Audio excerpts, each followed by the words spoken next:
नमस्कार दोस्तों, स्वागत है आपका अपने चैनल धार्मिक ज्ञान डबल वन में। आपसे रिक्वेस्ट है कि वीडियो को अंत तक जरूर देखें। वीडियो पसंद आए तो लाइक करें, साथ ही दोस्त, रिश्तेदार में शेयर एंड सब्सक्राइब जरूर करें।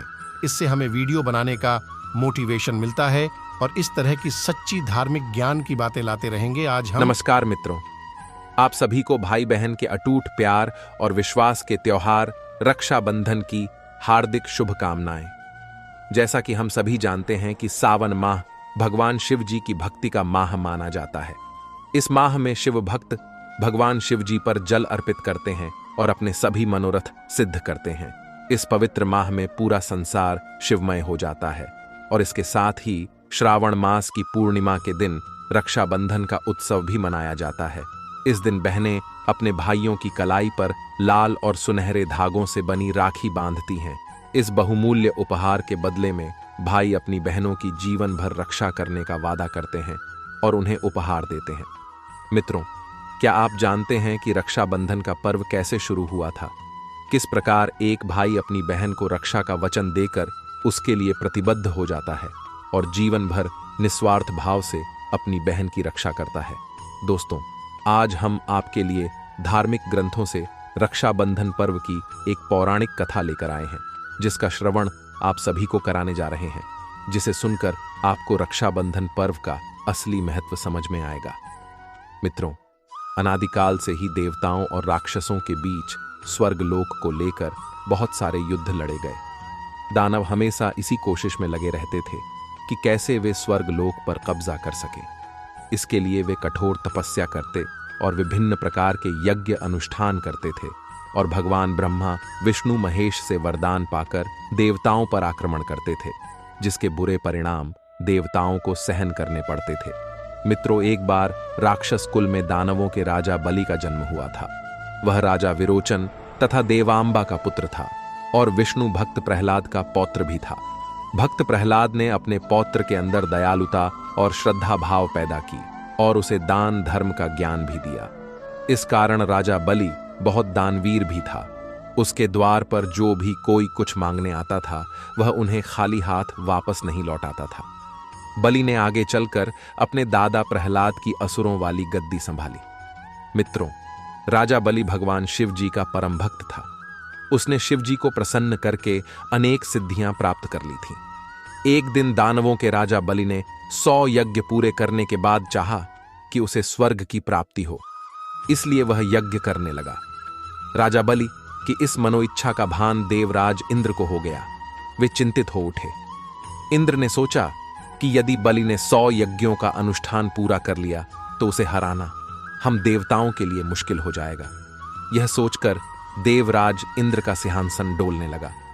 यह वे घबरा गए और भागकर भगवान विष्णु जी की शरण में जा पहुंचे और उनसे प्रार्थना करते हैं, हे प्रभु, रक्षा कीजिए मित्रों देवराज। इंद्र के इस प्रकार विनती करने पर भगवान विष्णु कहते हैं, हे देवराज, क्या हुआ?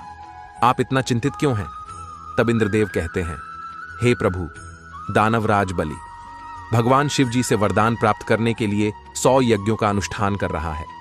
यदि वह इन यज्ञों को पूर्ण कर लेता है और उसे भगवान शिव जी से वरदान प्राप्त हो जाएंगे, तो वह स्वर्ग लोक पर आक्रमण करके उस पर अपना कब्जा कर लेगा। कृपया आप मेरी मदद कीजिए। इंद्रदेव के विनती करने पर भगवान विष्णु जी वामन अवतार लेते हैं और ब्राह्मण वेश धारण करके राजा बलि के यहाँ भिक्षा मांगने पहुंच गए। राजा बलि ने कहा, हे ब्राह्मण देव, आप हमारे द्वार पर आए, आपका स्वागत है।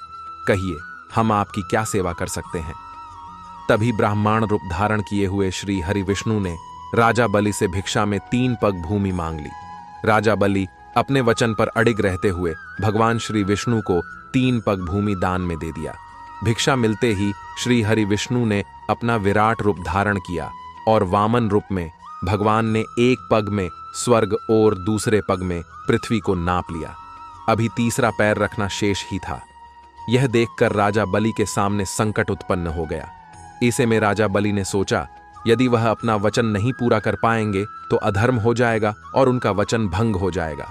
आखिरकार राजा बलि ने अपना सिर भगवान के आगे कर दिया और कहा, ब्राह्मण देव, तीसरा पग आप मेरे सिर पर रख दीजिए। वामन भगवान ने ठीक वैसा ही किया। श्री हरि विष्णु के पैर रखते ही राजा बलि परलोक पहुंच गए। राजा बलि की दानशीलता और वचन का पालन करने पर भगवान विष्णु राजा बलि से अत्यंत प्रसन्न हुए और दैत्यराज बलि से कहा, हे दैत्यराज, मैं तुम्हारी दानशीलता से बहुत प्रसन्न हुआ। इसके बदले में तुम मुझसे कोई एक वरदान मांग सकते हो। तभी राजा बलि ने भगवान विष्णु से कहा, हे ब्राह्मण देव, आप रात दिन मेरे सामने रहना, मुझे यही वरदान चाहिए। मित्रों, भगवान श्री हरि विष्णु को अपना वचन का पालन करते हुए वैकुंठ लोक को छोड़कर राजा बलि का द्वारपाल बनना पड़ा। यह सब देखकर माता लक्ष्मी चिंतित हो गई और इस समस्या के समाधान के लिए वे भगवान भोलेनाथ के पास कैलाश पर्वत पर पहुंच जाती हैं। माता लक्ष्मी को कैलाश पर्वत पर देख भगवान शिव जी ने कहा, क्या हुआ देवी, आप इतना चिंतित क्यों हैं? कहिए कैलाश पर किस प्रयोजन से आना हुआ? तभी माता लक्ष्मी कहती हैं, हे देवाधिदेव, पाताल लोक में दैत्यराज बलि स्वर्ग लोक पर कब्जा करने के लिए 100 यज्ञों का अनुष्ठान कर रहा था। यह बात इंद्रदेव को पता चली तो वे भयभीत हो गए और भगवान श्री हरि के पास आए। तभी भगवान श्री हरि ने वामन अवतार लेकर ब्राह्मण का रूप धारण किया और दैत्यराज से 3 पग भूमि मांगी और राजा बलि ने 3 पग भूमि दान कर दिया। राजा बलि की इस दानशीलता से प्रसन्न होकर भगवान श्री हरि विष्णु ने उसे वरदान दिया। तभी राजा बलि ने वरदान में भगवान श्री हरि विष्णु से कहा कि वह रात दिन उनके सामने रहे और तभी से वैकुंठ लोक का त्याग करके भगवान श्री विष्णु जी पाताल लोक में निवास कर रहे हैं। मित्रों, माता लक्ष्मी की यह बात सुनकर भगवान भोलेनाथ ने कहा, हे देवी, दैत्यराज बलि बहुत ही दयालु और वचनबद्ध पुरुष है। तुम पाताल लोक में एक कन्या का रूप धारण करके जाना और दैत्यराज बलि को किसी बंधन में बांध लेना, तभी आप प्रभु विष्णु को वापस बुला सकती हो। यह सुनकर माता लक्ष्मी भगवान शिव जी को धन्यवाद करती है और कैलाश पर्वत से प्रस्थान करने लगती है। तभी भगवान शिव जी माता लक्ष्मी से कहते हैं, हे देवी लक्ष्मी, मैं तुम्हारी सहायता हेतु अपने नाग वासुकी को आपके साथ जाने का आदेश देता हूं।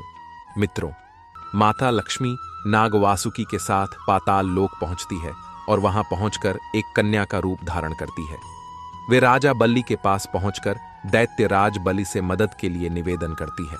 मित्रों, तभी माता लक्ष्मी के साथ में आए हुए नाग वासुकी रक्षा सूत्र में बदल जाते हैं। मित्रों, कन्या का रूप धारण किए हुए माता लक्ष्मी के इस प्रकार निवेदन करने पर राजा बलि उस कन्या की सहायता करते हैं। तभी माता लक्ष्मी राजा बलि की कलाई में रक्षा सूत्र बांध देती है। इस उपहार के बदले राजा बलि माता लक्ष्मी को वचन देते हैं कि वह सदैव उनकी रक्षा करेंगे और उनकी सभी इच्छा पूर्ण करेंगे। यह सुनकर माता लक्ष्मी अपने वास्तविक स्वरूप में आ जाती है और दैत्य राज बलि से उपहार स्वरूप भगवान श्री हरि विष्णु को मांग लेती है। मित्रों, माता लक्ष्मी और भगवान विष्णु को अपने सम्मुख देखकर दैत्यराज बलि अत्यंत प्रसन्न होता है और कहता है, हे माते, आज आपने मुझे अपना भाई बनाया है। यह देखकर मैं अत्यंत प्रसन्न हूं। आज से जो भी स्त्री किसी पुरुष को सच्चे मन से रक्षा सूत्र बांधकर उसे भाई मानेगी, वह भाई अपनी बहन की रक्षा के लिए उसके इस रक्षा सूत्र में बंध जाएगा और वासुकी नाग रूपी यह रक्षा सूत्र उस बहन की सदैव सहायता करेगा। मित्रों, जिस दिन माता लक्ष्मी ने दैत्यराज बलि को रक्षा सूत्र बांधा था, उस दिन श्रावण मास की पूर्णिमा थी। उस दिन से ही रक्षाबंधन का पर्व मनाया जाने लगा। प्रिय मित्रों, आइए अब आपको एक और सत्य और पौराणिक कथा का अवलोकन कराते हैं। मित्रों, देवपुर नामक नगर में अमर नाम का एक लड़का रहता था। उसकी 4 बहनें थीं। चारों बहन भाई एक साथ रहते थे। वे चारों भाई बहन अनाथ थे। जब वे सब छोटे छोटे थे, तभी उनके माता पिता की किसी दुर्घटना में मृत्यु हो जाती है। जैसे तैसे वे अपना गुजारा कर रहे थे।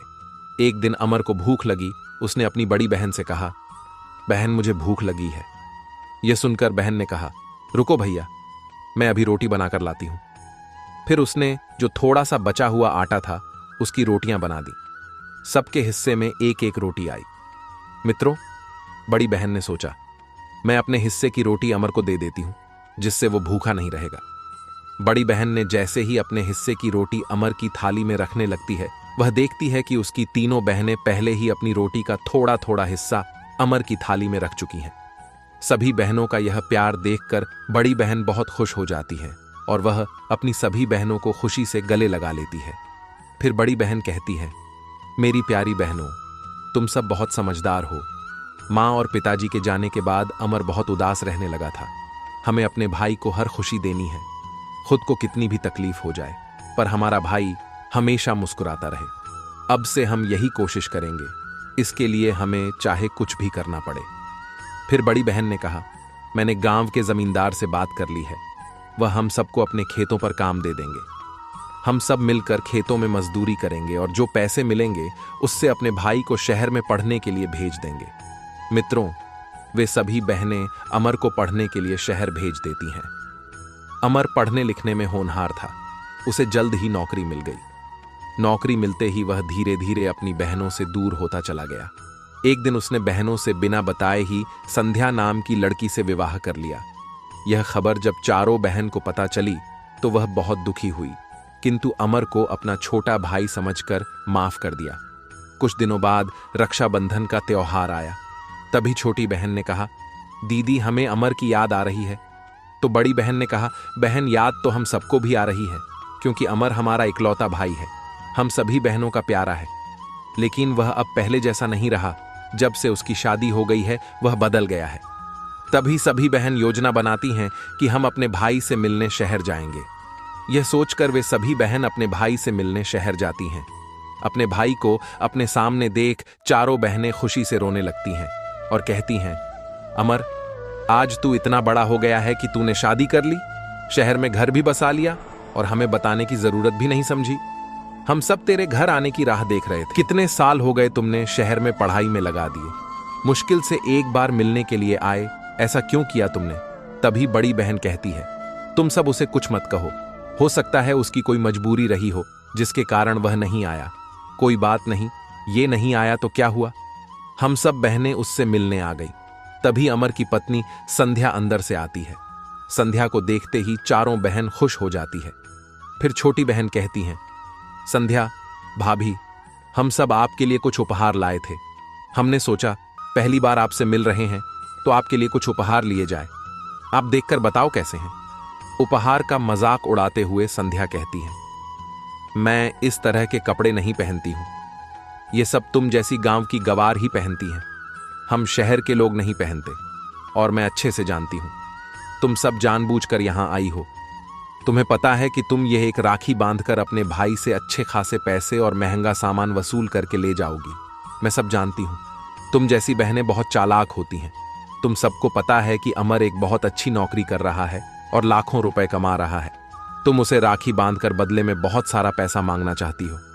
इतना कहकर संध्या गुस्से से अंदर कमरे में चली गई। वहीं खड़ा अमर ये सब बातें सुन रहा था। लेकिन मित्रों, अमर ने अपनी पत्नी को एक भी शब्द नहीं कहे कि तुम यह क्या कह रही हो, ये मेरी बहन है।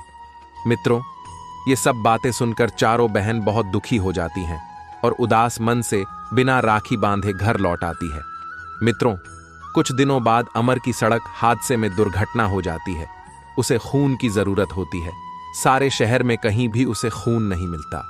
अमर की पत्नी संध्या बहुत परेशान हो जाती है। फिर एक दिन अमर के कहने पर वह गांव के जमींदार के पास टेलीफोन करती हैं और अमर के दुर्घटना की खबर देते हुए कहती है कि अमर की बहनों से बता देना कि सड़क हादसे में अमर की दुर्घटना हो गई है। मित्रों, जब यह खबर चारों बहनों ने सुनी तो वे घबरा गईं, मानो उनके ऊपर दुखों का पहाड़ टूट पड़ा हो। वे चारों बहन तुरंत शहर जाती हैं और अमर की यह हालत देखकर सारी बहनें फूट फूट कर रोने लगी। तभी अमर की पत्नी संध्या आती है और रोते हुए कहती है, दीदी, उनकी हालत मुझसे देखी नहीं जा रही, आप उन्हें बचा लो। तभी चारों बहन कहती हैं, हमारे भाई को कुछ नहीं होगा, हम अपने भाई को कुछ नहीं होने देंगे। सारी बहनें मिलकर अमर को अपना खून देती हैं और कुछ दिनों बाद अमर पूरी तरह ठीक हो जाता है। मित्रों, इस प्रकार से भाई बहन के रिश्ते की जीत होती है। अमर अपनी बहनों से माफी मांगता है, दीदी मुझे माफ कर दो, मैंने तुम्हारे साथ क्या नहीं किया, अपनी बहनों को अकेला छोड़ दिया, मुझे भी माफ कर दो, मैं भी पैसों के अहंकार में अंधा हो गया था। इतना कहकर वह जोर जोर से रोने लगा। तभी सभी बहनों ने कहा, भाई, हमारे होते हुए तुम्हें कैसे कुछ हो सकता है। फिर सभी बहनों ने अपने भाई की कलाई पर राखी बांधी और इस रक्षा सूत्र को बांधकर उसकी नजर उतारी और अमर ने जीवन भर रक्षा करने का वचन दिया। प्रिय मित्रों, आज की यह ज्ञानवर्धक कहानी समाप्त